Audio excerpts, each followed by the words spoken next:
And the son of the man who created the vaccine for polio is in Cleveland tonight with a warning and a plea, as well as the nation fights its worst measles outbreak in a quarter century now. Dr. Peter Salk says the country has let its guard down at this point. Senior health correspondent Monica Robbins spoke with him and the Cleveland pediatrician, rallying grandparents to speak up.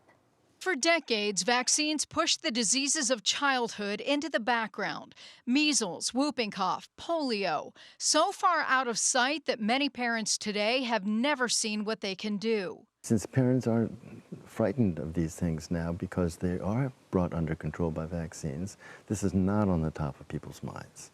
And the danger of that is that people will begin to pull back and think, oh, well, you know, we don't want to immunize our children. Dr. Peter Salk watched his father develop the first polio vaccine. He was one of the first to get it in his home kitchen. Now he watches vaccination rates slip and eradicated diseases return. His message: science is not the enemy. It's sending the message that one needs to respect science. Science is not a bad word. It can be misused, of course it can. But it has such value in being able to evaluate what are the pros, what are the cons, how do we weigh things against each other. He says the country needs an open conversation, not a shouting match. And the people to start it are the ones who remember life before the shots. That's the idea behind a movement born in Cleveland. Grandparents for Vaccines now reaches 32 states and more than 75 media markets. Grandparents also bring the message of what the world was like before there were vaccines. So at a time when a lot of people are saying, do we really need the vaccines? The grandparents are saying, okay, that's fine, we can talk about that.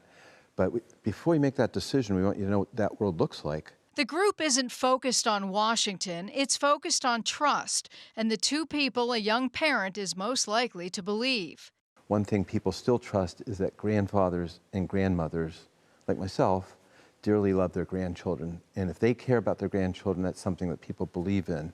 Both doctors say the answer isn't fear. It's an honest talk with someone you trust. If you're fortunate enough to have a good relationship with a family physician or whatever doctor or nurse or healthcare professional is helping to take care of your health, have a conversation about vaccinations with someone who knows this area and is keeping educated about it. Monica Robbins, 3 News. The Dr. Salk's event was held earlier this afternoon at the City Club of Cleveland, and you can watch it again on the City Club's website.